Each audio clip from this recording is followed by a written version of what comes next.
뭔가 이상하고 쎄한 느낌이 듭니다. 우연히 배우자가 다른 사람과 나눈 카톡을 봤을 수도 있고 아니면 그냥 느낌상 배우자가 바람피는 것 같다고 촉이 올 수도 있죠. 어쨌든 한번 그런 느낌을 받게 되면 그 의심은 점점 커지고 그 생각은 당신을 갉아먹기 시작합니다. 혹시 내 남편이, 내 아내가 바람피는 거 아니야? 이런 상황에서 보통 사람들의 마음은 두 갈래로 나뉩니다. 진실을 알고 싶다는 마음과 모든 게 내 의심일 뿐이다 라고 믿고 싶은 마음. 그리고 이런 분들 중에 어떤 사람들은 배우자에게 직접 물어보고나 합니다. 혹시 바람피고 있냐고요? 그러면 거의 99%의 배우자들은 아니라고 부인합니다. 물론 진짜로 바람피는 게 아닐 수도 있겠죠. 그렇지만 만약 진짜 바람을 피고 있는 중이라면 왜 내가 기회를 줬는데 일단 아니라고 부인부터 하는 걸까요? 심지어 제가 증거까지 다 정리해서 꼼꼼하게 보여줬는데도 아니라고 부인하는 경우도 많습니다. 대체 이미 다 들킬 거짓말을 하는 이유가 뭔지 오늘 한번 차근차근 정리해서 말씀드려 보겠습니다. 바람 펴놓고 아니라고 거짓말하는 첫 번째 이유는 가정도 유지하고 바람도 피고 싶기 때문입니다. 여러분, 주식도 먹고 후식도 먹으면은 더 많이 먹으니까 좋은 거잖아요. 여러분, 뷔페 가면 어떡해요? 하나만 먹어요?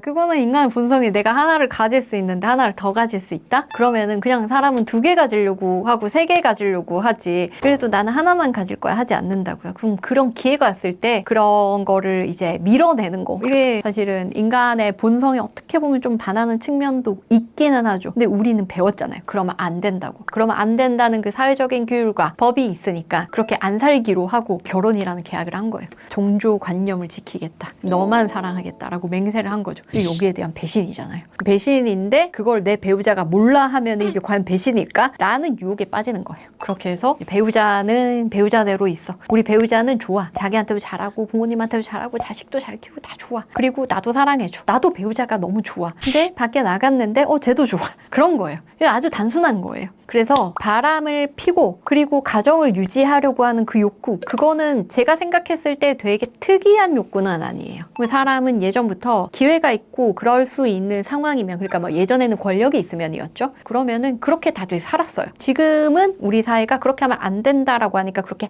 안 살고 있는 거죠. 남자든 여자든 마찬가지입니다. 가정도 유지하고 애인도 한 명이 아니고 다수가 있고 이렇게 사는 사람들이 꽤 많아요. 그게 남자든 여자든 간에. 그런데 가정을 유지하고 왜 이렇게를 하지? 라고 하는 그런 거에 이해를 못한다 라고 하는 사람들은 그렇게 하면 안 된다는 그 규율 안에서 그렇게만 살았기 때문에 그 외적인 거를 이해를 못한다는 거고, 우리가 상간소송의 원고였던 분들도 나중에 피고돼서 오시는 분들이 있거든요. 원고였을 때 제가 그분을 봤을 때 아주 FM으로 이렇게 살아오신 분이셨단 말이에요. 그런데 자기도 그런 유혹에 빠지더라 하였어. 그러니까 이거는 사람이라면 언제든지 제가 생각했을 때는 이렇게 빠질 수도 있는 존재지 않을까라고 생각을 하는 건데, 그러면은 그 규율과 거기에 딱 올바르게 살아오신 분들 입장에서는 아니 그럴 거면은 이혼을 하고 남을 만나던가 왜 가정을 유지하면서 저렇게를 해? 그래서 왜 나한테 상처를 줘? 이런 시각인 거잖아요. 그런데 상처가 될 줄 몰랐었던 거지. 왜냐면은 그걸 대놓고 하지 않았으니까. 가정을 유지하고 있었던 거는 내가 옛날부터 약속을 해가지고 지금까지 아무런 문제 없이 유지해온 가정이잖아요. 거기에 그냥 재미와 즐거움이 하나 더 생겼다. 요렇게 인지를 해요, 이 사람들은.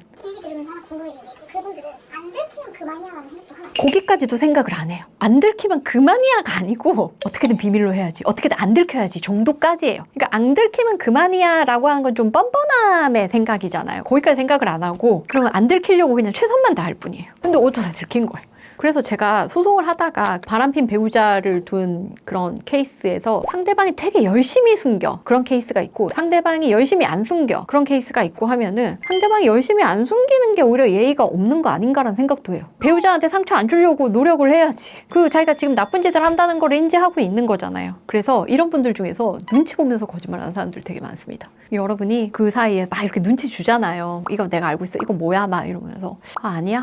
이거 의심스러운데 막 이런 이야기 막 하는 사람들이 있어요. 그러면 막 눈치를 봐가면서 어디까지 알고 있나? 어디까지 수집이 됐나? 이런 거 봐가면서 그럼 그거 조심해야지, 이거 조심해야지 하는 사람들이 있어요. 지금 다들 이해 못한다는 표정이에요. 여러분들이 그렇게 안 살아서 그래. 아니 저도 변호사 되기 전에 내가 이해가 안 가는 거예요. 너무 신기한 거예요 이게. 제가 이 사건을 이제 원고도 하고 피고도 하잖아요. 그 피고도 할 때 이렇게 물어봐요. 어떤 생각인지. 나도 궁금하니까. 이 곡에 대한 이제 어느 정도 이해가 있어야지 내가 하는 업무니까요. 근데 다들 안 들키면 그만이야까지도 아니고 들킬지 몰랐습니다. 최대한 조심을 했는데 이렇게 돼버렸습니다. 내가 잘못했죠 하는 사람들이 꽤 많아요.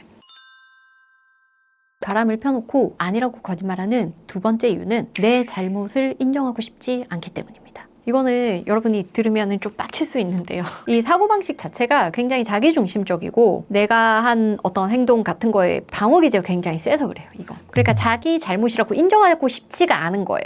너 때문이야 라고 이야기하고 싶은 거거든요. 그래서 끝까지 뭔가 책 잡힐 만한 어떤 포인트를 주고 싶지 않은 거예요. 싫은 소리 들을 만한 어떤 거를 아예 상대방한테 주고 싶지 않은 거예요. 이런 케이스 같은 경우에는 계속 혼인관계 유지하는 거에 대해서 다시 한번 생각해 보려고요. 저는 기본적으로 사람들이 바람을 펴도 피고 나서 걸렸으면은 거기에 대해서 용서를 구하고 하면은 뭐 어떻게든 가정은 회복될 여지가 있다라고 생각을 하거든요. 그들이 살아온 세월이라는 게 있고 우리가 모르는 그 많은 서사가 있기 때문에 사람은 누구나 실수를 하고 하기 때문에 이런 문제가 생겼을 때 극복이 가능하다고 생각하는 사람인데 거기에서 방어 기제를 막 하면서 네가 이랬으니까 내가 어떻게 했고 너는 뭐 평소에 나 안 괴롭혔냐 딴 데 가봐라 뭐 여자들이 다 어떻게 하고 있는지 아냐 너 같은 애 없다 걔도 막 나 불쌍하다 그러더라 너가 나 취급을 안 해주고 막 이런 이야기 하기 시작하잖아요. 그럼 이거는 혼인관계 유지를 다시 한번 생각해 보시라고 말씀을 드려요. 그러니까 자신의 명백한 잘못이 드러났는데도 자기를 방어하기 위해서 상대방을 공격하는 용어들을 계속해서 쓰는 거거든요. 우리 의뢰인들한테도 이런 태도 보이면은 그걸 물어보는데 평소에 같이 살 때 집안일을 한다거나 뭐 이런 이슈에 있어서 되게 자기 중심적이고 이기적이고 뭐 그런 면모가 많지 않았어요 하면은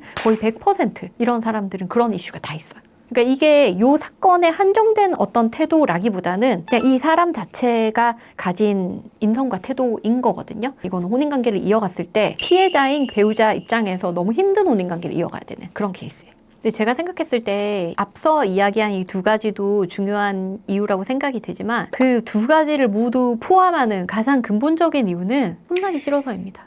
바람은 누가 생각해도 잘못한 거잖아요. 근데 자기가 잘못한 거를 들켜서 혼나고 싶은 사람은 당연히 없잖아요. 우리가 어린 아이를 한번 생각을 해보세요. 어린 아이한테 너가 그랬지, 네가 그랬잖아 라고 하면은 애들은 그냥 아니라고 하고 울고 얕은 그 상황을 피하고 싶을 거예요. 혼나니까 거짓말을 자꾸 하는 거거든요. 그래서 사실은 근본적으로는 내 잘못을 인정할 용기가 없어서인데 혼나기 싫어서입니다. 근데 대부분의 인간은 나약하고 그런 상황이 되면은 그런 걸 인정하거나 용기 있게 이야기하기에 어려워하고 연약한 존재들이기 때문에 인정하지 않고 하는 태도, 이거는 되게 특이한 태도는 아니고 되게 많은 경우에 이렇습니다. 다만 앞에 명백한 사진이나 이게 있는데도 모르쇠 한다. 이거는 아까 제가 말씀드린 그 2번일 가능성이 좀 높아서 한번 좀 생각을 해보셔야 됩니다. 배우자가 거짓말을 할 때 어떻게 하면 좋을까요? 제가 한번 여쭤볼게요. 여러분 이미 추궁을 한번 했는데 아니라고 하고 실패를 했다. 근데 이제 다른 모든 정황 증거가 바람을 가리킨다 라고 했을 때 여러분이 한 번 더 추궁하면은 어떻게 될까요? 그러면은 뭐 언제까지 이럴 건데 라고 상대방이 짜증내거나 뭐 하겠죠. 그런데 만약에 상대방이 인정을 했어요. 그래 나 그런 거 맞아 하면 거기서 추궁 끝납니까? 안 끝나죠. 계속 물어볼 거죠. 그러니까 상대방은 그것까지 다 알고 있어요. 그러니까 이 추궁이라는 건 뭐다?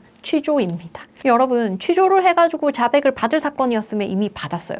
근데 상대방이 인정을 안 했다라고 하면은 앞으로도 계속 안 할 겁니다. 그런데 내가 계속해서 추궁한다. 이건 뭐다? 내가 여기까지 알고 있고 요만큼 니네가 들켰고 내가 요만큼을 의심하고 있고 이 부분을 아주 구체적으로 친절하게 설명을 해주는 거거든요. 그러면 상대방은 아, 저 사람이 저기까지 아는구나. 아, 저건 저렇게 알았구나. 아, 그러면 저거는 더 이상 쓰면 안 되겠구나. 그러면 요렇게를 해야겠구나. 라고 전략을 짜게 됩니다. 그러니까 우리는 더 이상 추궁이라는 수단을 통해서 힌트를 주면 안 되겠죠. 지금까지 해온 추궁도 사실은 조금 늦은 감은 있습니다만 일단 추궁을 중단하시고 그 다음에 좀 풀어놔 주세요. 그리고 나서 증거를 잡으셔야 됩니다. 그래야지 이 일의 근본 원인이 되는 뭐 부정행위라든지 그거에 대해서 우리가 해결할 수 있는 어떤 단서를 잡을 수가 있고 적어도 상대가 누군지도 파악이 되고 그리고 우리가 권리를 실현할 수 있는 상황이 돼야지 상대방도 미안하다고 사과를 하고 앞으로 안 만나겠다도 하고 하고 만약에 만날 경우에는 뭐 이렇게 저렇게 한다라는 뭐 위약부 조항이 포함된 어떤 합의라도 하고 아니면 소송이라도 하고 해가지고 부정행위를 하고 있는 상간자를 떼어낼 수 있는 그런 단초가 되지 않겠습니까? 그러니까 여러분은 명백한 증거, 객관적인 증거를 확보하기 전까지는 가능한 추궁하지 마시고 이미 내가 추궁을 여러 번 했다라고 하더라도 좀 중단을 하시고 증거를 찾는데 집중을 하시는 게 좋겠습니다.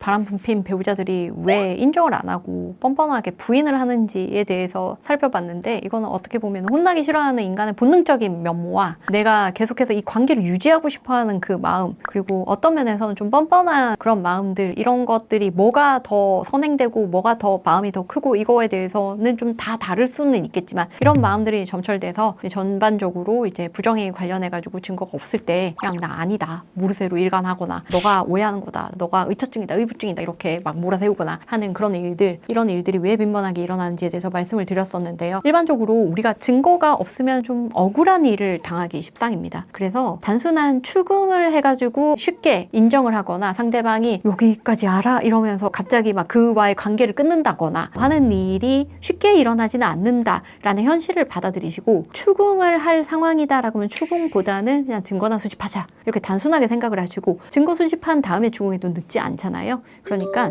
순서를 좀 바꿔서 그렇게부터 해보시기 바랍니다. 증거를 수집하다 보면은 여러분이 지금 이 의심하고 있는 상황이 단지 나의 의심이었는지 아니면 이게 초기 발동한 진실이었는지를 정확하게 아실 수 있을 겁니다. 그렇게 점점 사실관계가 명확해지면 그때 가서 어떻게 할지를 결정하셔도 늦지 않습니다. 이상 최은 변호사였습니다. 감사합니다.